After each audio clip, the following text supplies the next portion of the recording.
Hi, my name is Linda Elkins, and today I'm going to be talking about open water swim tips. The most important tip is to be comfortable in the water. It's very different than swimming in a pool. The water can be extremely cold. You can also have some waves. You can have current. So if you have the opportunity to check out the venue ahead of time, that's really important. Everything always looks different inside the lake from standing up on the shoreline.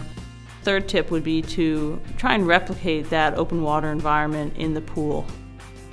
There's a lot of drills that you can do when you're swimming in the pool to replicate open water. One example is start out with a really fast 50 and then follow that up with 100 really at your race pace. So that allows you to get used to going out really fast when you're swimming and then kind of settling into a nice pace. One of the drills we did today was sighting. Keep your eyes closed while you're swimming and then only open your eyes when you sight. And we sighted every fifth stroke. That forces you to breathe on both sides. We also did what I call draft drill. It's where you really swim right behind each other, essentially as if you're drafting in an open water race. And it really teaches you how close or far away from the person in front of you you need to be to draft. It's not as close as most people think. So body position is one of the most important factors for having a good fast swim. Essentially, you want to stay level in the water. If you pick your head up really high, your bottom and your legs are going to go down. Make sure you have a strong core that allows you to maintain a flat body position on the top of the water. And also freestyle the swim really has a long axis stroke. It's almost as if you have a pole going down through your body and you want to rotate around that.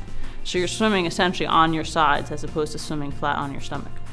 We essentially broke down the freestyle stroke. We started out in the prone position, so your arms are down at your side and you're kicking. Your head is in line with your body. So your rotation when you're doing freestyle should start from your hips.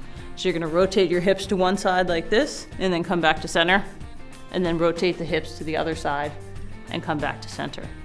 Essentially what that does is it teaches you to rotate from your hips while keeping everything else in line. The next step that we'd add from that is doing one-arm swimming. So while you still keep this other arm down at your side, you're going to come up with your one arm and take a stroke. And what you want to do is while you're rotating with this shoulder forward, this other opposite arm is extending. So rotating, and then you're coming down through and finishing that stroke. The next step after that would be to do essentially a catch-up drill. So you'd have both of your arms up top here. And with your catch-up drill, you do one arm at a time. So you have one arm coming through, wait for that arm to recover back to where your current hand is, and then do the other arm up and through. Hopefully these swim tips have been helpful for you, and we'll see you out in the open water.